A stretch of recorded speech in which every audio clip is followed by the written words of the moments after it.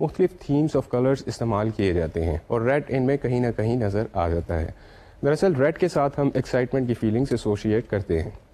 And marriage ceremony is something that is an extremely exciting incident, that is something which is not only ritual to be performed, لیکن اس کے ساتھ ساتھ لوگوں کی بہت ساری امیدیں وابستہ ہوتی ہیں اور لوگ اس فنکشن سے بہت زیادہ انٹرٹین ہوتے ہیں. So there is a huge entertainment concept attached to the wedding ceremonies also, especially in the Pakistani culture. Weddings have become such kind of cultural artifact with which we attach with great feelings of entertainment, pleasure, satisfaction, get together, اور ہم شادی کے function کو کافی زیادہ enjoy کرتے ہیں. So the entire theme of a marriage ceremony is excitement, and you would sometimes find red colours in the marriage ceremonies. And this is what the research has found out, that red color is usually associated with excitement. At this point of time, I could also give you an observation کہ اگر آپ چھوٹے infants کا behaviour کو study کریں, جن کے اندر ابھی لینگویج ڈیولپمنٹ نہیں ہو سکی, جو بھی بات چیت نہیں کرتے, عموماً اس چھوٹی عمر کے بچوں میں آپ کو نظر آئے گا کہ وہ کافی شارپ کلرس کی طرف زیادہ اٹریکٹ ہوتے ہیں. مثلاً اگر آپ ان کے ٹوائز کو دیکھیں تو ان کو ہم بلوز, ریڈس یا یلو کلرس دیں تو بچے اس قسم کے کلرس کی طرف زیادہ اٹریکٹ ہوتے ہیں. The reason behind that is excitement and entertainment for the kids. Plus, these are the colors which are pure colors, and kids can start perceiving them quite early in their lives. Students, یہاں سے جب ہم بات آگے بڑھاتے ہیں تو ہم اوپن کلاس رومز کی بھی بات کر سکتے ہیں.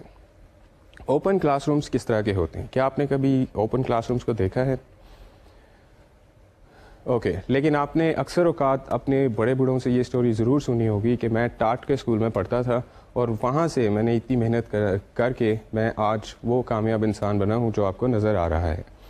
دا کوشچن از کہ ٹاٹ کے اسکول کے اندر وہ کیا پرنسپلز استعمال ہوتے ہیں جس کی وجہ سے لوگ بہتر پڑھنے والے بن سکتے ہیں. ریسرچ ہیز فاؤنڈ آؤٹ کہ اوپن کلاس رومز کے اندر کچھ فائدے ہوتے ہیں اور کچھ نقصانات ہوتے ہیں. فائدوں کی اگر ہم بات کرتے ہیں تو open class rooms make shift class rooms ہوتے ہیں اور یہاں پر بہت زیادہ فلیکسیبلٹی ہوتی ہے ٹیچر اور اسٹوڈنٹ کے پاس کہ وہ اپنا سیٹنگ ارینجمنٹ چینج کر سکیں یا پھر اپنے ماحول کو کسی طرح سے امپیکٹ کر سکیں.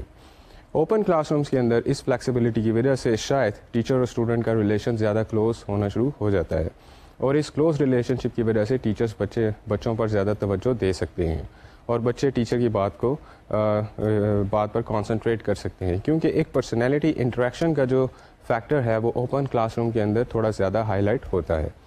لیکن اوپن کلاس رومز کے اندر کچھ نقصانات بھی ہیں, کچھ ہینڈی کیپس بھی ہیں. اوپن کلاس روم کے اندر عموماً شور زیادہ ہوتا ہے کیونکہ آپ ایکسپوز ہوتے ہیں باہر کے انوائرمنٹ کی طرف, اور باہر کے انوائرمنٹ کا شور روکنے کے لیے کوئی دیواریں یا کوئی بلڈنگ نہیں ہے, اس لیے بچوں کے ڈسٹریکٹ ہونے کے چانسز زیادہ ہوتے ہیں. سو there could be more noise in the open classrooms than there will be in the closed classrooms. Open class rooms کے اندر جب ہم دیکھتے ہیں کہ بچوں کے پاس کوئی ایسی جگہ نہیں ہے جہاں پر وہ اپنی پرائیویسی کو محسوس کر سکے.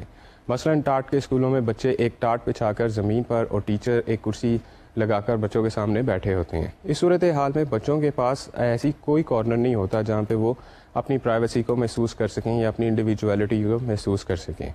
عموماً پرائیویسی کی فیلنگس کو اٹیچ کیا جاتا ہے اونرشپ کی فیلنگس کے ساتھ. مثلاً اگر آپ اپنی کلاس میں پڑھتے ہیں اور ہو سکتا ہے کہ آپ کسی ایک ڈیسک پر بیٹھتے ہوں, اگر یہ کیا جائے کہ آپ کو روزانہ ایک ہی ڈیسک پر بیٹھنا ہو اور آپ کو بتایا جائے کہ یہ ڈیسک آج سے آپ کا ہے اور جتنی دیر آپ اس انسٹیٹیوشن میں پڑھتے ہیں, اس کلاس کے اندر آپ اس ڈیسک کو استعمال کر سکتے ہیں, ایسی صورتحال میں آپ کی اپنے ڈیسک کے ساتھ اٹیچمنٹ بڑھتی جائے گی اور آپ اس ڈیسک کے اوپر بیٹھ کر ایسا محسوس کریں گے جیسے آپ گھر پہ آ گئے ہیں, because this is something of your اون.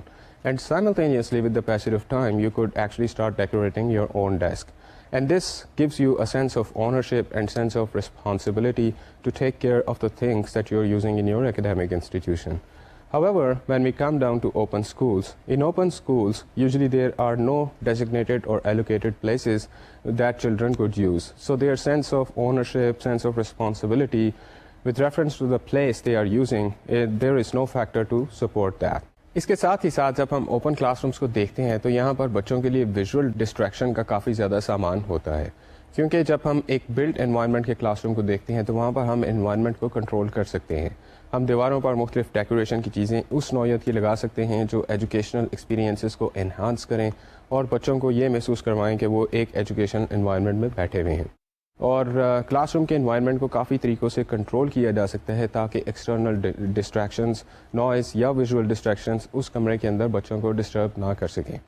لیکن جب ہم اوپن کلاس رومز کی بات کرتے ہیں تو یہاں پر کیونکہ کوئی particular we'll demarcated confinement boundaries نہیں ہیں جس کی وجہ سے لوگوں کی اٹینشن کسی بھی طرف جا سکتی ہے. And if any thing happens around them that could attract them and that could actually disrupt the on going flow of the studies.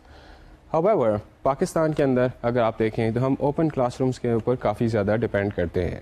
Apart from the 5 big cities of the country, جب ہم چھوٹے چھوٹے شہروں کی طرف جاتے ہیں، دیہات کی طرف جاتے ہیں، تو وہاں پر ہمیں نظر آتا ہے کہ اکثر اسکولس جو ہیں وہ بہت روڈیمنٹری قسم کی بلڈنگ کے اندر ہیں. یا تو بلڈنگ کا اسٹرکچر بہت چھوٹا سا ہے، بہت کم ہے، جہاں پر بہت زیادہ کلاسز نہیں پڑھائی جاتی. اس لیے زیادہ تر بچوں کو اوپن کلاس رومز کے اوپر ڈپینڈ کرنا پڑتا ہے.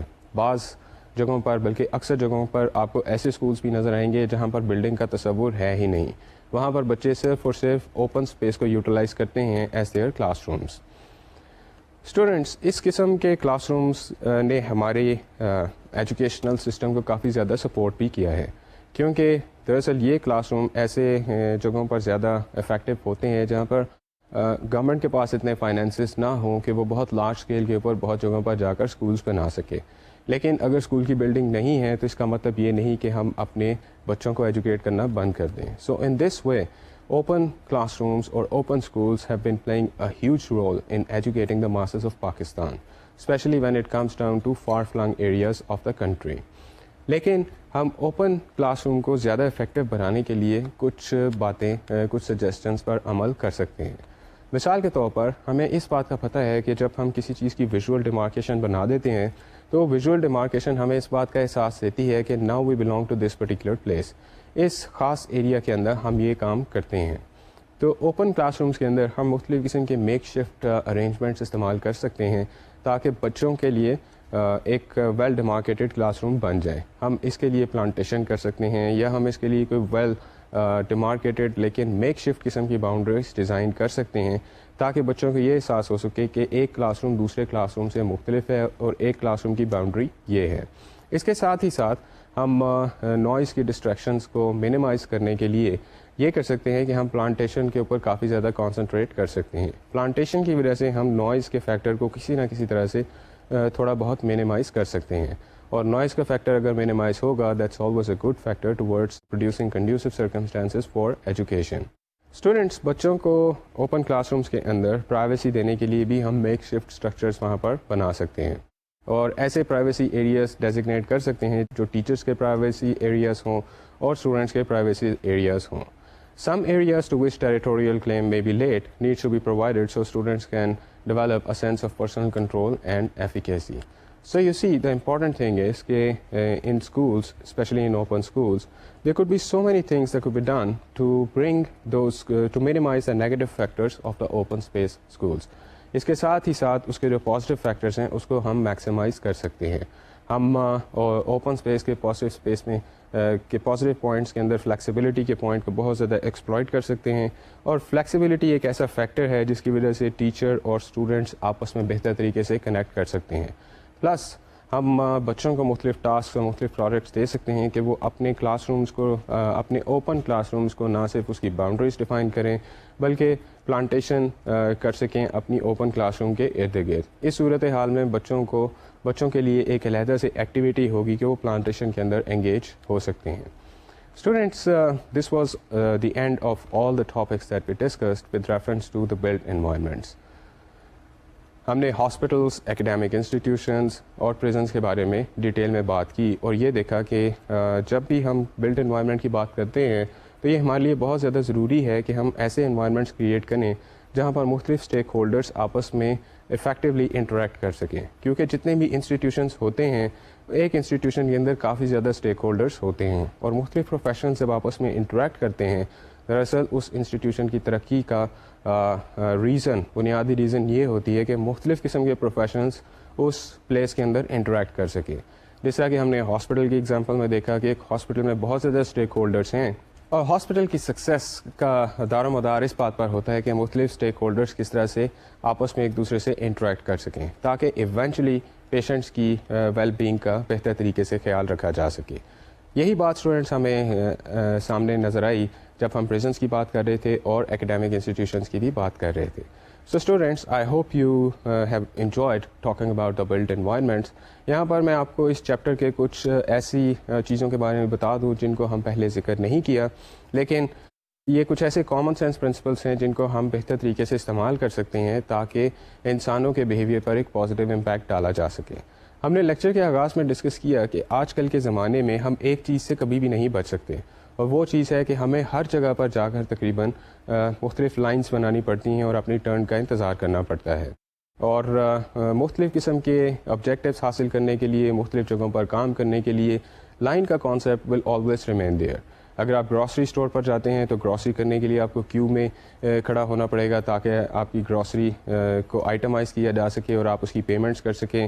بینکس میں اگر آپ جاتے ہیں وہاں پر کیوز کا کانسیپٹ ہے. آپ اپنی اکیڈیمک انسٹیٹیوشن میں فیس جمع کروانے جاتے ہیں، وہاں پر کیو کا کانسیپٹ ہے. آپ اگر سڑکوں پر دیکھیں تو سڑکوں پر بھی کیو کا کانسیپٹ ہے، اور سگنلز دراصل ٹریفک کو کیو کر رہے ہوتے ہیں تاکہ ایک خاص جگہ سے مختلف ڈائریکشن سے آنے والی ٹریفک آسانی سے گزر سکے without disturbing each other. So queuing is something that is probably the production of the 21st century. کیونکہ 21st century کے اندر queuing کے اوپر ہم بہت زیادہ ڈپینڈ کرنا شروع ہو گئے ہیں. اسٹوڈنٹس، queuing کی جب ہم بات کرتے ہیں تو یہاں پر ہم کچھ پرنسپلز استعمال کر سکتے ہیں کہ queues کو کچھ اس طرح سے ڈیزائن کیا جائے کہ لوگوں کو زیادہ فرسٹریشن کا سامنا نہ کرنا پڑے.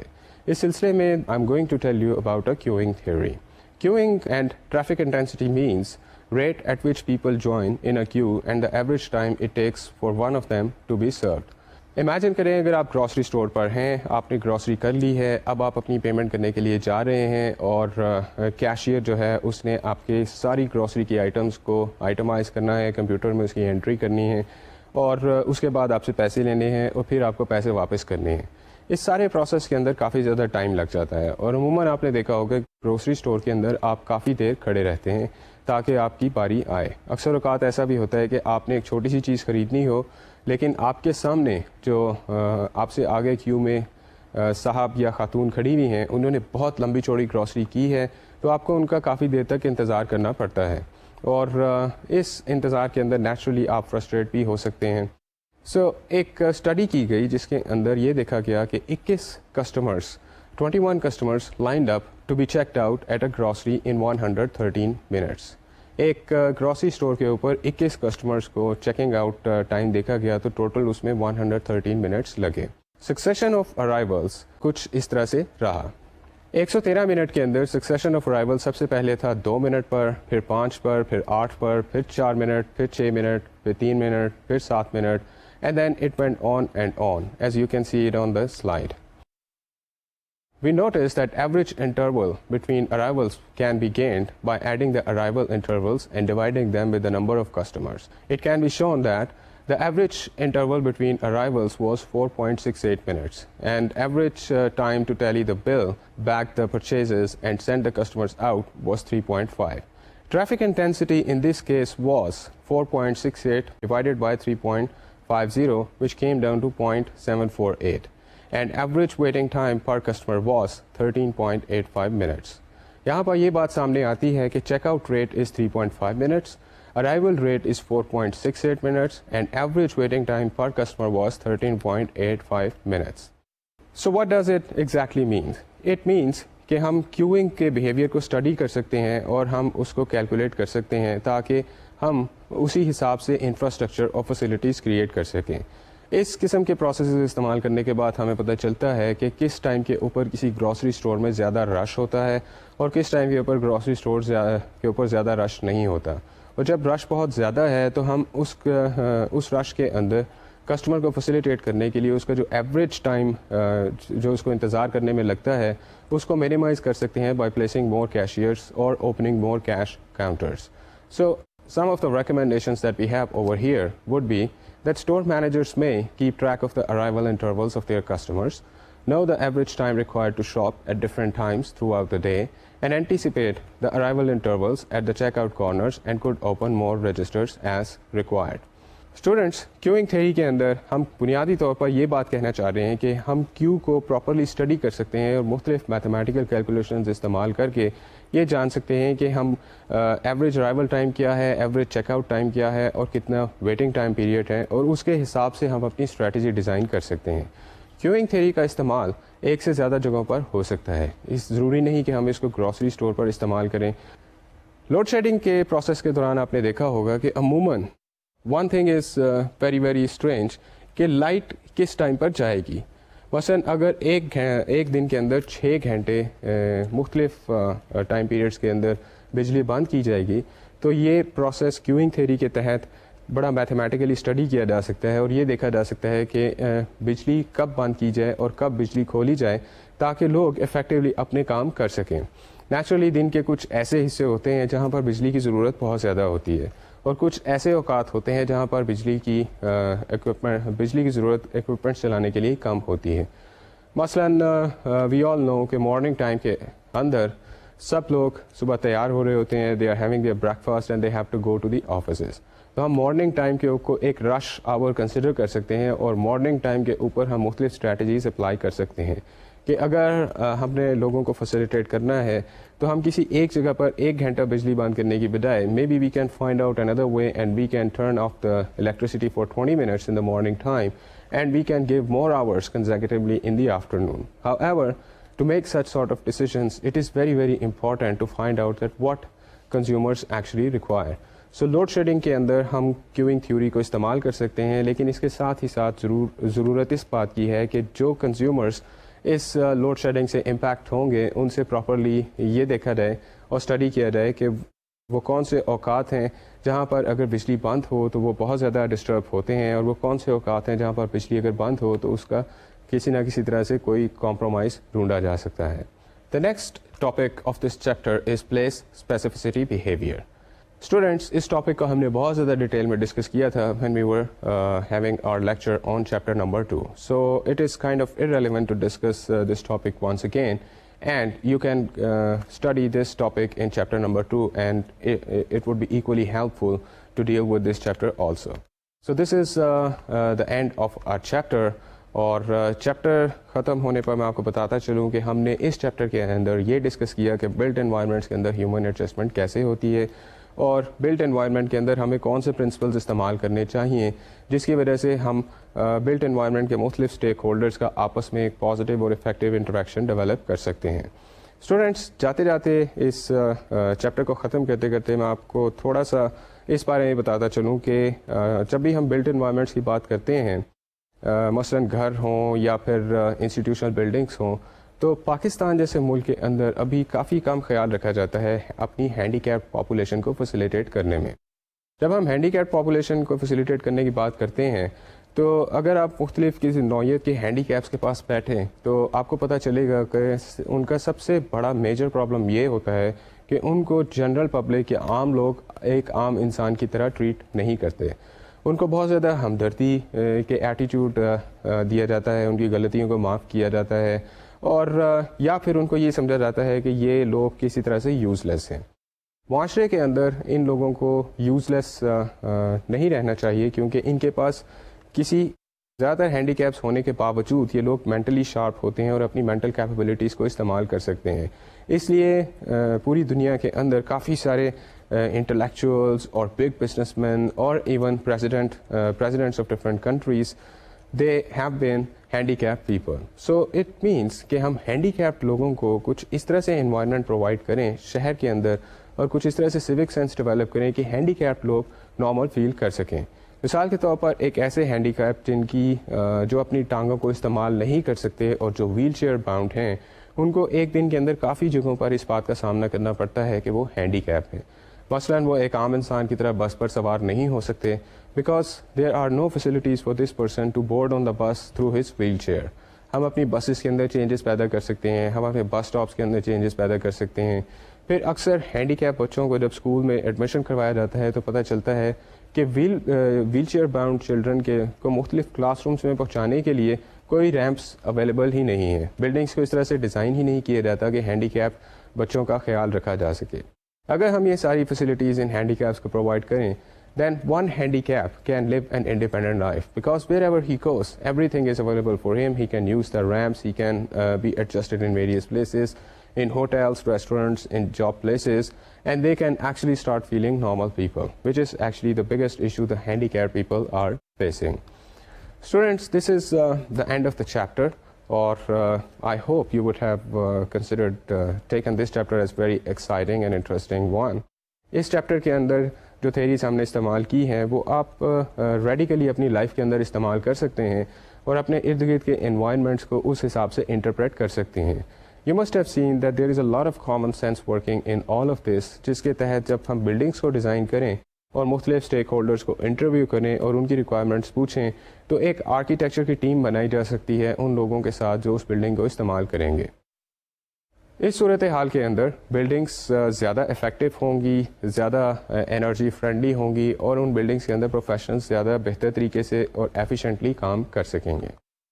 اسٹوڈنٹس, اب یہاں سے ہم کو اپنا اگلا چیپٹر شروع کرنا ہے اور اگلے چیپٹر کے بارے میں آپ کو بتاتا چلوں کہ ہم نے اب تک انوائرمنٹل سائیکالوجی کے جتنے بھی چیپٹرس پڑھے ہیں ان کے اندر ہم نے مختلف تھیوریٹیکل فریم ورکس کو ڈسکس کیا ہے. اب ہم ان مختلف تھیوریٹیکل فریم ورکس کو استعمال کر کے پچھلے اپنے 6 چیپٹر کے اندر ہم نے یہ جاننے کی کوشش کی کہ انسٹیٹیوشنس کو کس طرح سے بہتر بنایا جا سکتا ہے. However, this is a big and major challenge. ہمارا سب سے بڑا چیلنج انوائرمنٹ کے حساب سے انرجی کے بارے میں ہے, کیونکہ ہمارے فاسل فیولز گریجولی ڈپلیٹ ہو رہے ہیں اور انرجی حاصل کرنے کے جتنے بھی معدنیاتی ذرائع ہیں وہ آہستہ آہستہ ختم ہوتے جا رہے ہیں, اور اگر وہ معدنیاتی ذرائع ہیں بھی تو ان کی ابنڈنس کسی ایک یا دو ملکوں کے اندر ہوتی ہے. مثال کے طور پر اگر ہم آئل پروڈیوسنگ کنٹریز کی بات کریں then there are few oil producing countries in the world. The rest of the countries are dependent upon them. So energy is a big time crisis that the world is facing these days. Energy is some kind of a challenge that we have to meet with. دراصل اس challenge کو meat کرنے کے لیے ضرورت شاید اس بات کی کم ہے کہ ہم زیادہ انرجی پروڈیوس کریں اور ہمارے جو معدنیاتی ذرائع ہیں وہ ڈپلیٹ ہوتے جا رہے ہیں, بلکہ اگر ہم اپنے ایٹیچیوڈ کو چینج کریں روزمرہ لائف کے اندر تو ہم کافی زیادہ انرجی بچا سکتے ہیں. اس کے ساتھ ہی ساتھ دیکھا یہ جاتا ہے کہ جب ہم انرجی کو یوز کرتے ہیں تو اس کے نیگیٹو فال آؤٹس بہت زیادہ ہوتے ہیں.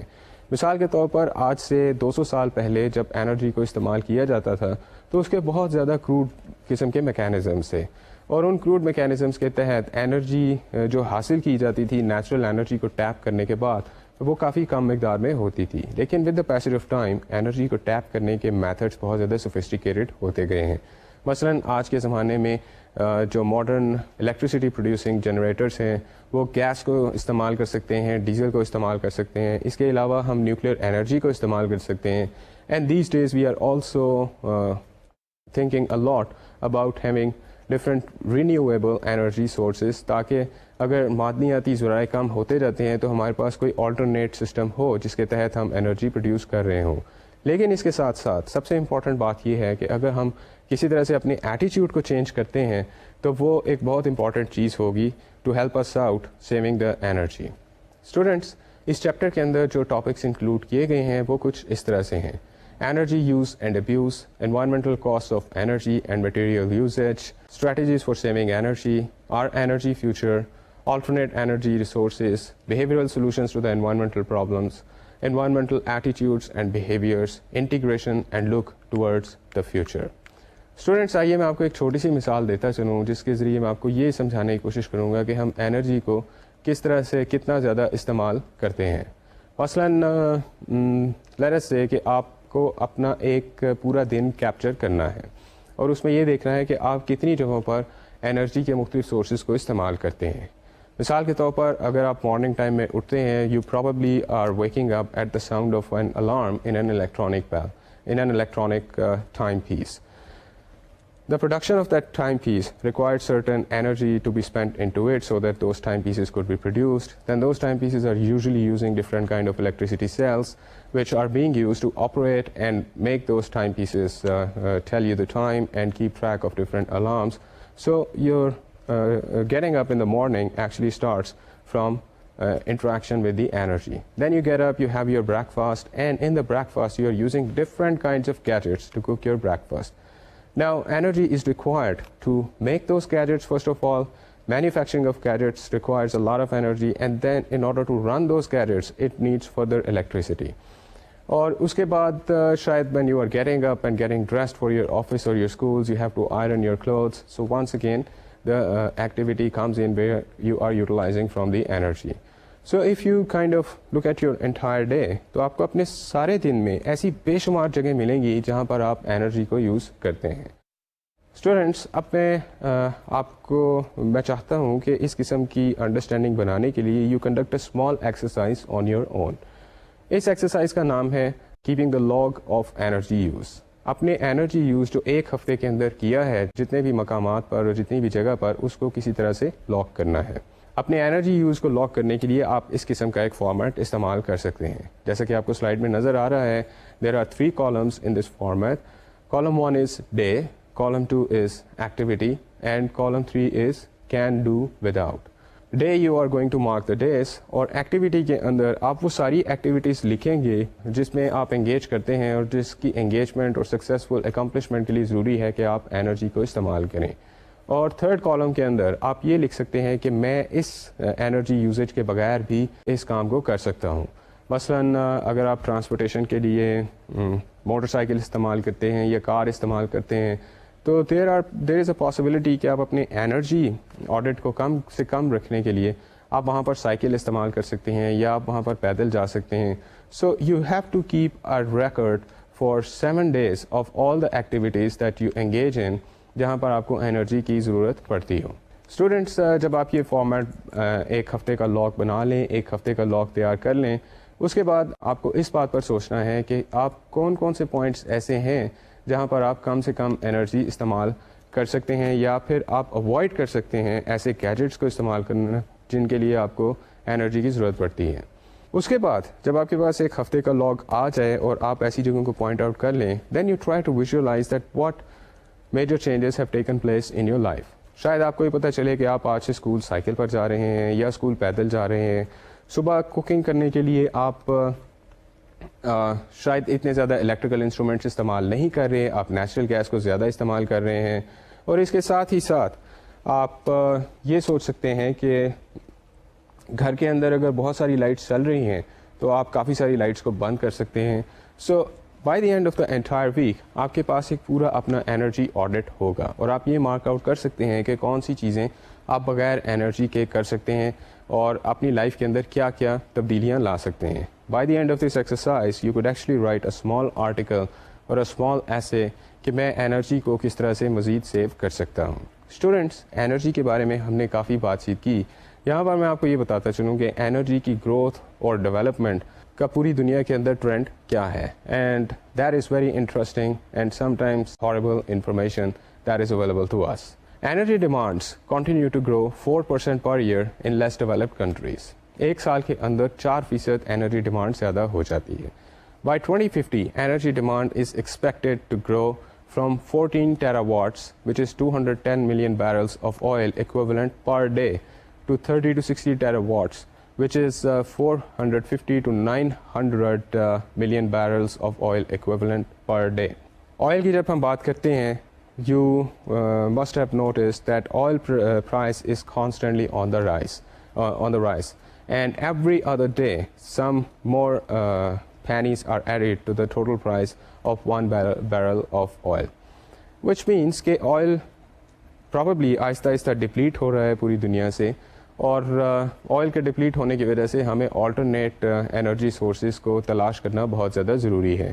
And you have found out that the world's total requirement with reference to this oil, اگر ہم پوری انرجی کی ریکوائرمنٹ کو ملین بیرل آئلس کے اوپر کنورٹ کریں تو ہمیں اتنا زیادہ انرجی چاہیے. سوچنے والی بات یہ ہے کہ انڈسٹریل ریولیوشن سے پہلے جب انسان زندگی گزارتے تھے تو وہ ان کے پاس اس قسم کی کوئی فیسلٹیز نہیں ہوتی تھیں، اور اس ٹائم پہ وہ انسان کس طرح سے زندگی گزارتے تھے. لیکن 21st سینچری کے اندر جب ہم بات کرتے ہیں تو ہمیں پتہ چلتا ہے کہ ہم انرجی کو بہت زیادہ فریکوینٹلی اور بے دریغ استعمال کرتے ہیں. ہمیں اپنے ایک دن کے اندر کافی زیادہ انرجی کی ریکوائرمنٹ ہوتی ہے. So if you compare your one day with the day of a gentleman who probably existed 500 years ago,